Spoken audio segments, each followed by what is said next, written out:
Hello and welcome to the inaugural Blood and Iron podcast.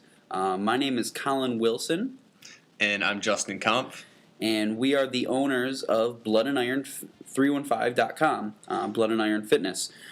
So we've got a couple announcements before we get started with our main topic for today.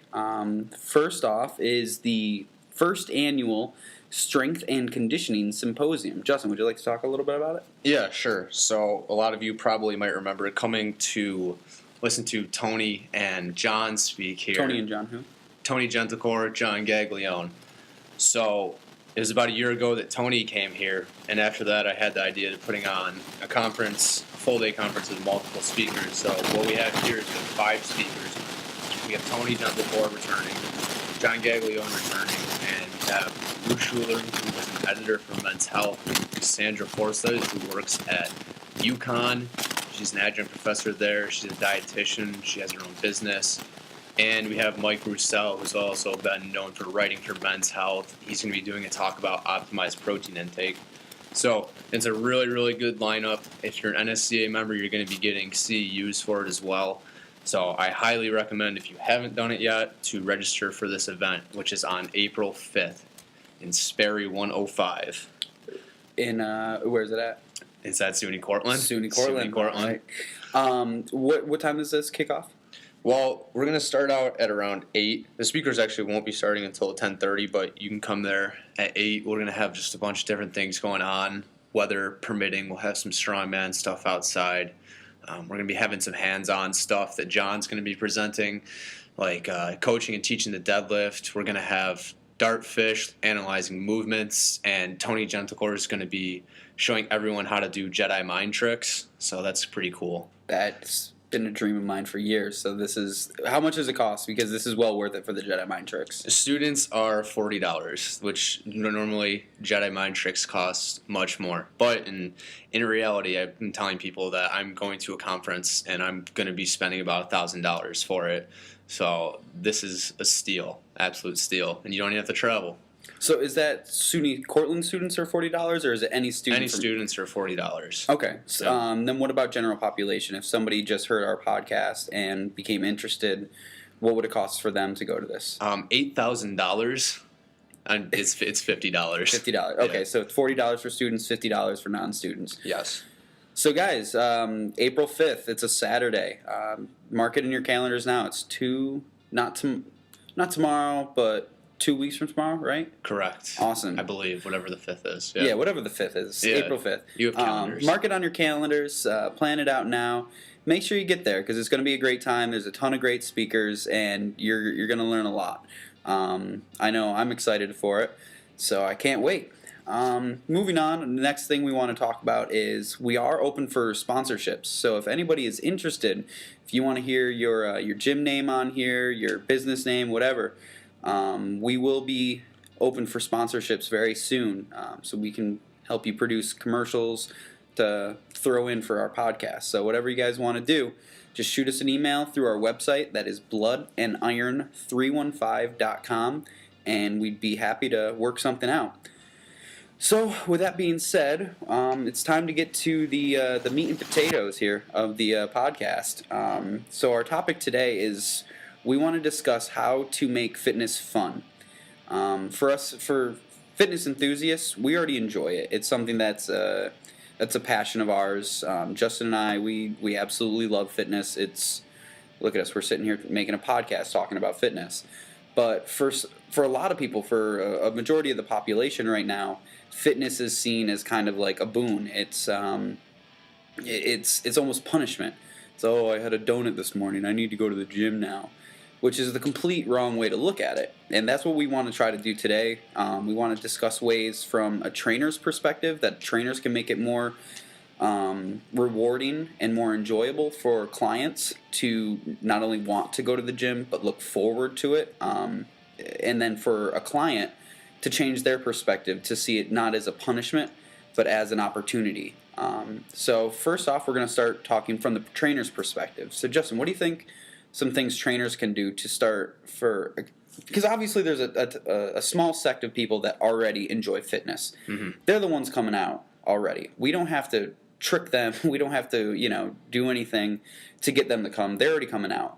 What about the other guys? What about and girls? What about them that are on the couch? How do we get them off the couch and realize, hey, this is fun. Like, this is something that I should be doing. I should want to do. What do you think? Other than doing CrossFit? Other than doing CrossFit. So when you're starting out with exercise, I just see this, and actually I wrote an article about it on the PTDC, the Personal Training Development Center. The PTDC.com. The PTDC.com. Yep. And free plug for them, yeah. And it was about getting your clients to buy into the training process. And one of the things is that it's not going to happen overnight. A lot of times clients buy in when they see market improvement. So I had one client, she came in, started in the summer, she couldn't get a pull-up. Then by the end of the summer, she was doing 7 pull-ups, and that was something that she ended up getting really, really excited about. So if you understand, one, and there's other ways, but if you're consistent with your training, you will see improvements. When you see improvements, that's kind of when you buy into the whole training process, and it starts to become fun. So when you start, I lifted more weight than I did 3 months ago. I can do more push-ups than I did 3 months ago. I did more pull-ups than I could do 3 months ago. And you'll really see that, you'll start enjoying exercise. It's not anything that's going to happen overnight. So just an example I give, it takes like 2 years to really enjoy doing like a leg workout, a leg day. You hate your life for 2 years, and then it just magically becomes awesome. So it's just like with anything. If you stick with it, it becomes part of your habits, and you're gonna buy into it, and you're going to enjoy it. Most people who consistently exercise don't just drop out, one day. That's kind of the thing with progression, and just it doesn't necessarily have to be fun right off the bat, but when you see progression, it becomes fun. Does that kind of answer some of that? And there's definitely more to go, but definitely, it's funny they mentioned that. I teach group exercise, and then last night during the warm up, I overheard one of the ladies saying that because we do a lot of burpees. I love burpees. They're awful, but they're great because they're such a full body movement. We were doing burpees, and she's like, I remember the first day I came, I hated this class. We did so many burpees. They were awful. They were so hard. And now they're nothing. They're super easy. And she's only been coming for a couple of weeks. So already, you were talking about 2 years, already in I don't want to say 2 weeks, but maybe 2 months. She's already seen improvements, and it's no longer that hard punishment kind of fitness where it's every day is labored. It's getting to the point now where it's like, oh, I can do that. That's no problem. So that was actually really, really cool to hear.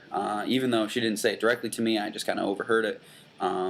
It was one of those things though that I've been telling the people that come to my classes from day one, if you stick to it, you will see improvement.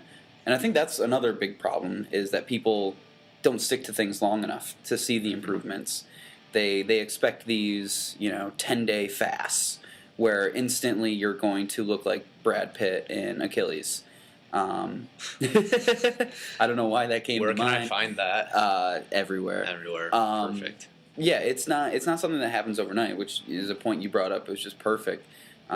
It's something that it takes time. You got to work at it, and eventually it will become fun if you find the right methodology, if you find the right environment, which I think is kind of a good segue into the next part, which is you mentioned it, CrossFit, the strength and conditioning boxes, your Globo gyms. These are all 3 completely different types of environments. And depending on you need to be aware of your personality and understand what would work for you. Personally, I love the CrossFit atmosphere. I love the competition. I love the community. So for me, it actually helps me dig deeper and get a little more than if I was doing a workout alone. I probably would quit and just be like, whew, that's too tough. But I see my brothers and my sisters around me, and they're struggling, and it's like, no, I'm gonna carry on for them. If they're gonna bust their butts, I'm gonna bust my butt too, just as hard. So for me, I love that environment. I thrive on that. But then there's obviously other people who, they want that Globo gym experience where they hop on the Nautilus machine. They do a couple curls. They hop on the elliptical for a little bit. And you know what? it's obviously not the best thing to be doing, but I can tell you right now, it's better than being on the couch. Yeah, anything's better than nothing. So Exactly.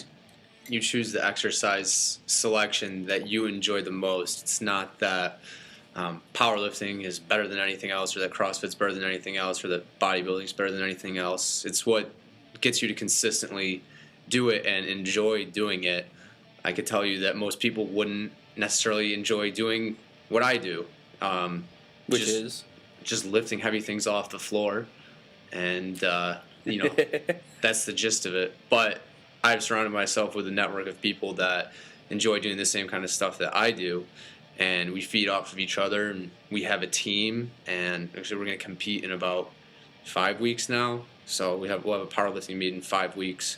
So it's more sense of community stuff. Yep, your environment's big. Your environment, people you hang out with, big. One quote that I like is that you're the average of the 5 people you hang around the most with. So if you're hanging around people that don't like exercise, then odds are you don't like exercise yourself. And if you want to make that change, not saying give up your friends, but maybe find some people that will support your goals.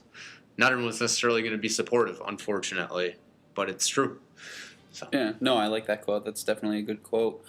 And then this is another thing for trainers to understand is that not everybody likes what you like. So when you're training a client, you need to be open.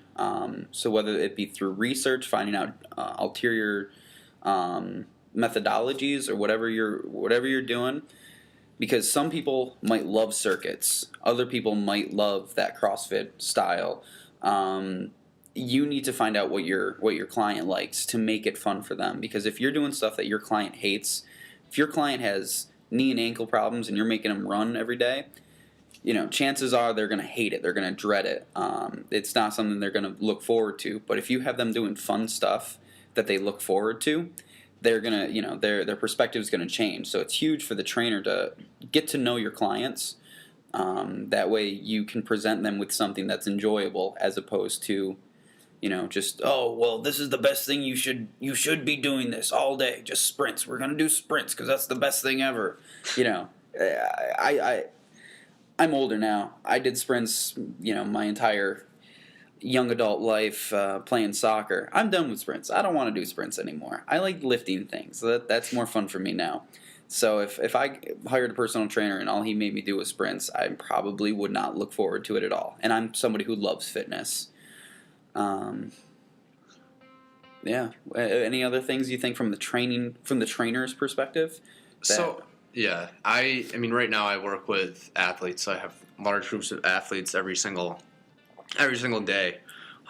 There's one thing that I remember. I was working with the whole men's basketball team when they were trying out, and it's about work for them. They have to work. My specific instructions were basically to weed out people who didn't want to be on the team, and you could see at the end that it was okay. People were starting to burn out a little bit, and what I did, it's as simple as just adding in a day that's fun. We did like relay races, we did tug of war, those things that make it competitive, depending on the person, can actually make it quite fun. So for them, I want to win this relay race, or I want to win this tug of war. We actually even played dodgeball one day, and I got in there, so their goal was to basically hit me in the head, which I'm sure that they liked. But if as a trainer you might see some kind of staleness in a client if you've been maybe plowing forward doing the same routine, even if the exercise program you're on is seeing good results, if you see staleness, feel free to break away from routine and do something fun. I mean, personally myself, I like structure, but I don't mind the days when I go in and it's like, okay, I can just do whatever I want in here, bicep curls or stuff like that. So it's okay to mix it up and have a little bit of competition, especially if as a trainer you're sensing that your client might be experiencing some staleness. So that's another thing. Nice. Yeah. Yeah, I know from my group exercise classes, no two classes are alike. And I do that intentionally because I want all my clients to experience different training modalities, so that way they can, in turn, because I'm not going to be here at SUNY Cortland forever, at least I don't want to be. I want to get out of here. I want to go see the world. I want to, with my wife and my daughter, I want to, go somewhere else, open my own gym. But for right now, what my ideas are that I want these girls to experience all types of different training ideas, so that way when I'm gone, they can go to the gym and be like, oh man, I really like doing this kind of interval training, or I really like that one circuit that we did. I'll periodically write down the workouts, so everyone in class can see the workouts that we did, so they can reference it. And several times they've asked me to take that and keep that with them, and I'll gladly give it to them.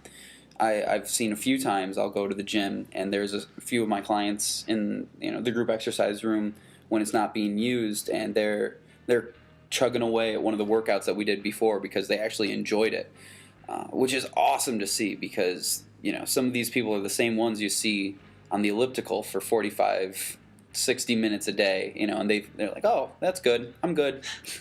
So I definitely enjoy mixing it up, so that way they get an opportunity to figure out what they like, because I know what I like. I've trained long enough. I know what I like. I know I like to go to the gym and do my thing, but they don't have the same opportunities that I've had, where I went to school for fitness. I've learned a ton of different things. So this is my opportunity to teach them different ways.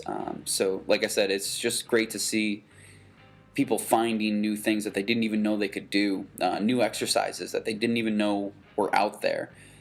More often than not, I get people that are like, oh, yeah, I just come to the gym and just kind of, I'll hop on the bike and text. It's like, no. At least you're off the couch, but still, there's so many better things you could be doing. So yeah, from a trainer's perspective, it's definitely important to introduce variety, which will help them decide what they like. Get to know your clients, so you can figure out what they like. If they like rowing and you got a rower machine, give them some time on the rower. That's something that they'll enjoy, they'll appreciate. Introduce competition. If your client is one who likes competition, that's another thing. If your client doesn't like competition, oh my God, do not give them competition. You're going to scare them away.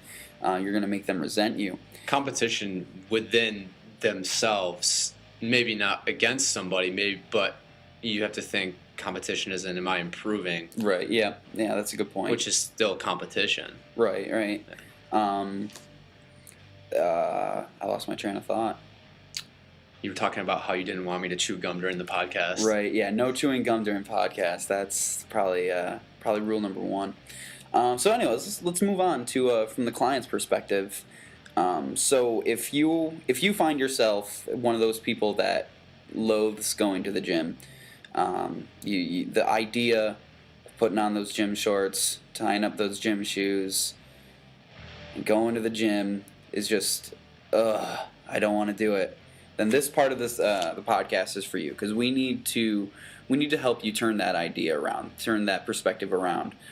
So what do you think, Justin? What are some ways that clients themselves can get motivated, change their perspective, whatever it may be? What do you think? Well, and you kind of just said it. You got to find your motivation. You got to latch on to the reason why you want to do the activity that you want to do. Do you want to lose weight? Do you want to get stronger? Do you want to, anything like that. But as for physically getting in the gym, the first step is just doing it. I know I actually talk about this in my my Fit 3 personal training class, is that there's so many barriers to just getting into the gym. It's like you think for an hour that they spend in the gym, you might spend 15 minutes getting ready, 15 minutes driving, and then you had to spend 15 minutes driving back, and you had to spend 15 minutes taking a shower. So that 1 hour just turned into 2 hours that you had to carve out in your day. And I've spoken to people about this before. It's just like, I know that I have to do it, but I just can't find time to do it. So what I would say is just do whatever you can do to make it easier for you to get in the gym, whether it's setting out your clothes, making it, something that, okay, I see my clothes here, I'm going to go to the gym, or just carving out that time, looking at your schedule where you actually can go to the gym, where you can consistently train. And it's going to be like that first 2-3 months where it's like, okay, if I get past this time, then this is probably pretty consistent, and it's going to end up being a habit of yours. So I think getting over that initial hump is big, to just make it a consistent habit. But as for having fun with it, I think having a workout partner is awesome. Yeah, definitely. I agree there. It's having a workout partner it keeps you accountable. And plus, if it's somebody you enjoy and somebody who's like-minded, who's similar in strength and ability, that's another thing. If they're not similar in strength and ability, it can be either very disheartening or it can hold you back. So you want to find somebody very similar to you. But then, yeah, you've got somebody to motivate you. You're looking forward to spending time with this person now, because it's not even just a pure workout session anymore. It's actually like a hangout with you and your buddy. It's like a bromance. Hey, bro, can you spot me? Totally cool like that. Bros don't let bros squat alone for reps. Never. Yeah. So yeah, that's definitely. And plus, if you are the type for competition, it doesn't hurt to have a training partner of similar stature, because you PR your bench. Oh man, I hit 740 on my bench. Now I got to hit 741 because I can't let my bros beat me. So that's just only good. It makes it more fun because you got that inherent competition between you and a buddy, and then you've got somebody to talk to, somebody to keep you accountable. So that way you don't end sets early. You don't leave off reps. You don't leave off sets. Because that's another thing. If you start to sell yourself short, then you don't really value the time as much. If you start, oh, I don't need to do that last set, then you're kind of devaluing your time spent at the gym. If you set out to do 5x5, then you go do 5x5. You don't do 4x3 or whatever. Amen. Unless you're a very serious athlete and you feel that maybe you're getting burnt out, maybe, and you need to kind of back it off before you hurt yourself. That's another thing. If you're going to hurt yourself, then by all means you need to back off a little bit. But if you're just making up excuses, then you need to just suck it up, stick it out, finish it up. Because that's another thing. As soon as you start to make excuses, the first time you make an excuse, the second time is that much easier. The third time is that much easier. Fourth time, it's so on and so forth. I've seen some people who they didn't go to a group exercise class once, and they're like, oh, I just didn't feel good. I had a headache. I didn't want to go. And then the next class, they weren't there. Oh, I had a rough day at work. I didn't feel like going. Mm-hmm. And then the next day, oh, I just didn't go. And then I never saw them again. So it's one of those things. It's so easy to say no.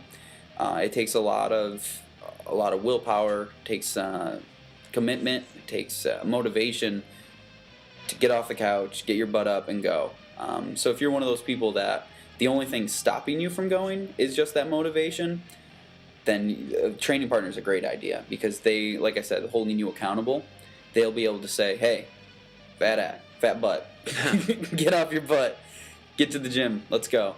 Because that's another huge problem, is just it's so easy to say, oh, 20 more minutes, I'm too tired to get up. 20 more minutes turns into 2 hours, and now you've missed your window to go to the gym. Yeah, it's a lot easier to fall out of a habit than to get into a habit. Oh yeah.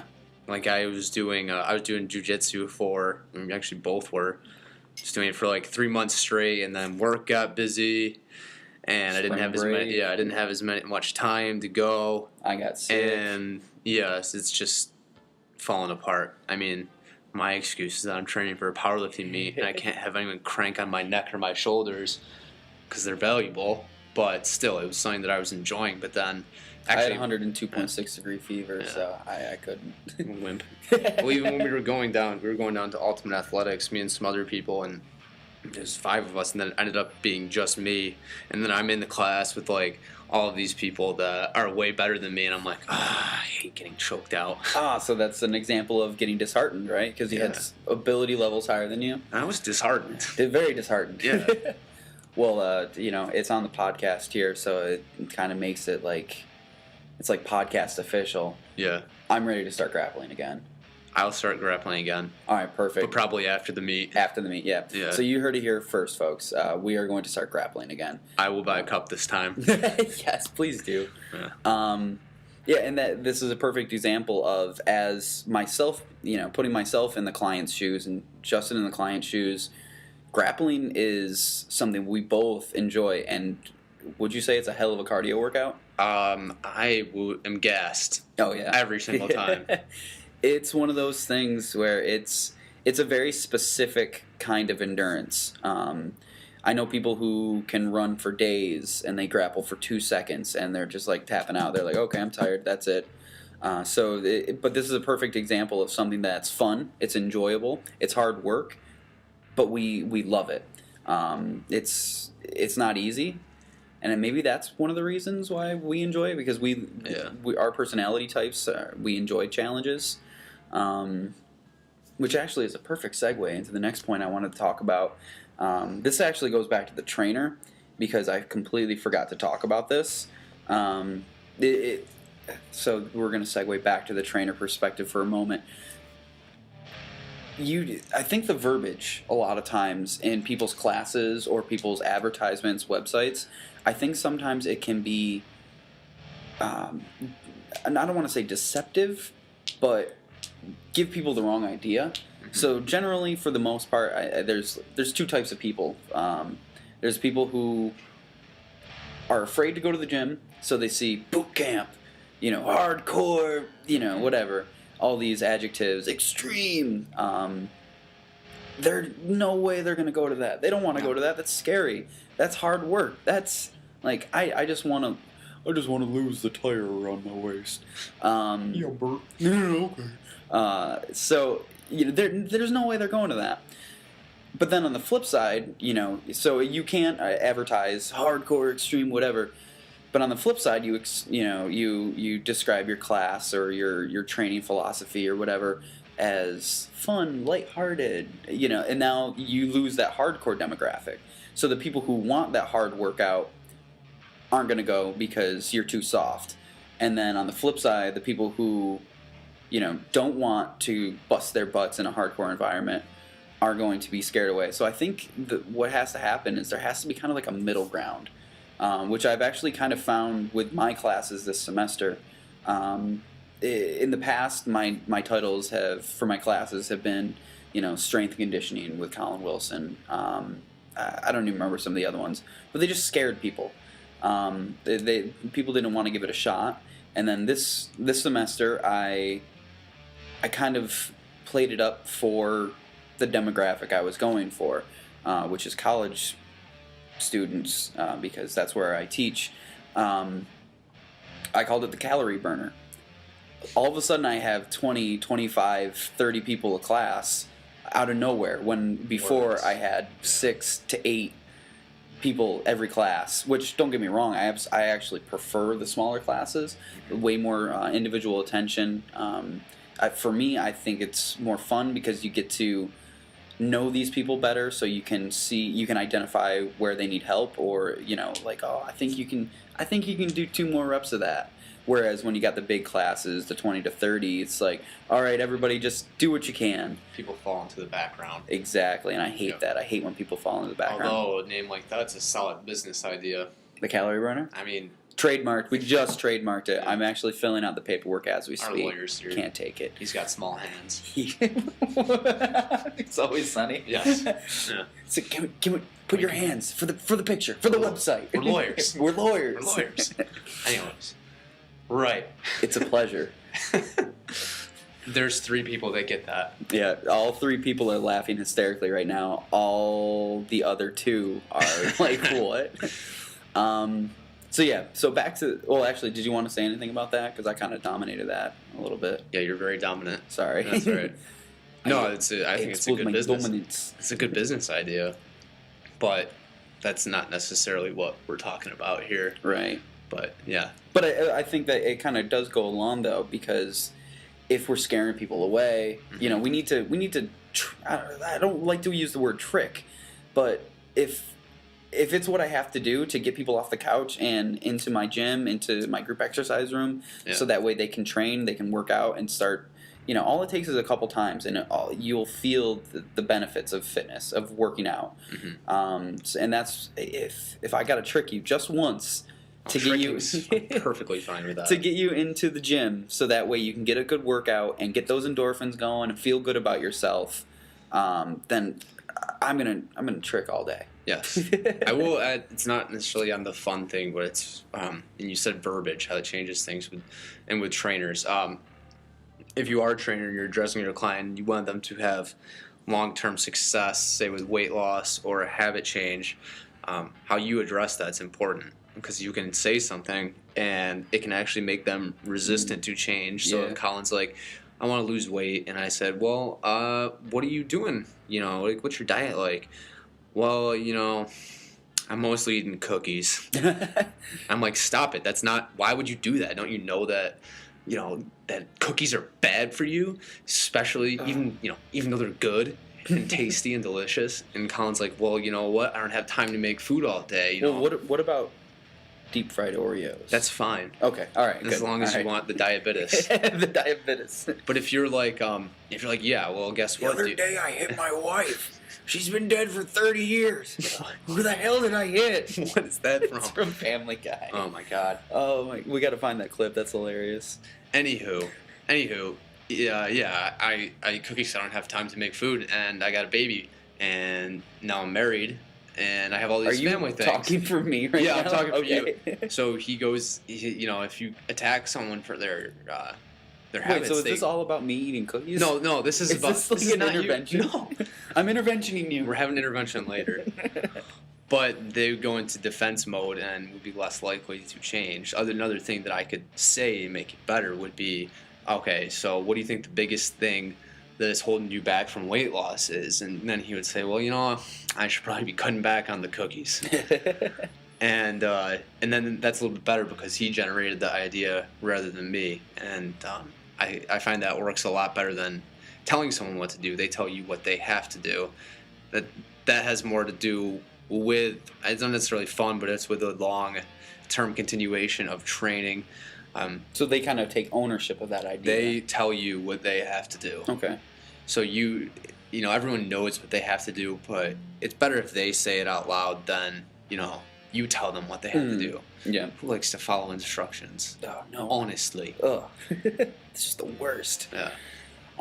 So yeah, I think I hope you guys were able to get a couple good tidbits here from this. This is our inaugural podcast that we mentioned before. So we're still working out the kinks by all means. We're still figuring out this this new age make bach. Files are in the computer. It's so simple. We're still figuring this stuff out, so bear with us. Hopefully, over the next couple weeks, we're going to start, churning out the hits. So intro music. Oh yeah, we will have intro music, which I think we'll talk about that later. I was thinking just Mariah.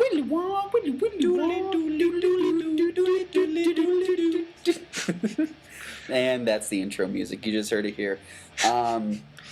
So, and I'm going to stop saying I didn't ever realize how much I said until I think about what I'm saying. Never say You just did. In the context of not ever saying it. Right. Okay. I'm going to really work on that for you, the viewer. The listener. Let's be honest. We don't have faces for a TV. No, we don't. This is true. And I definitely don't even have the midsection for TV right now. Ugh, I got that tire. Lower torso. I do. I could go chest up. Top third. Yeah. Mm-hmm. Okay, so maybe we'll put this on YouTube. We'll just take a still picture of us flexing. Just flexing. Yeah. All right. So again, guys, thank you so much for listening. We are with bloodandIron315.com, Blood and Iron Fitness. You can find us on Facebook, Instagram, Twitter. I don't know how to tweet. What is a tweet? I think it's something that Kate does, not us. Okay, yeah. So we're on all the social media. So check us out. Give us a like. Give us a tweet. Give us a follow, a share. I don't know. All of those things. Do it because it's the right thing to do, America. America. Again, the symposium, the Strength and Conditioning Symposium here at SUNY Cortland is April 5th. It's going to be amazing. There's some incredible speakers coming. It's an opportunity that doesn't come often, especially, this is actually the first time this is ever happening at SUNY Cortland, something like this. Obviously, first annual tells you that it's the first time this is happening. There might be confusion. There might be confusion, but something of this scale for fitness has never been done here before. So Justin is definitely a huge trendsetter. He's basically the bee's knees. If we have any 80-plus-year-olds listening, I want to adhere to all demographics here. Pajamas. The cat's pajamas. The cat's meow. Okay. So, again, and if anybody's interested, we are looking for sponsors for the podcast to keep this going. The more sponsors we get, the better. We'll throw your commercial, your little audio commercial on here. Again, my name is Colin Wilson. My name is Igor. Igor. It's Justin. Yes, Yeah. Justin Igor Kompf. And that is it for the very first. We don't have a name yet. We still got to come up with a name. We probably shouldn't decide that right now. No. We're going to have one in the next couple weeks. And when we do, it's going to be great. It's going to blow you away. It's going to blow you Or it's going to away. be slightly above mediocre. It'll just be a filler. It's just kind of some words Yeah. thrown together. Maybe if we pick words out of a hat. I think that we should. That'll work. It'll probably be more coherent than this last little section here. Yeah. Yeah. We should probably stop. Yeah, this should stop right about now.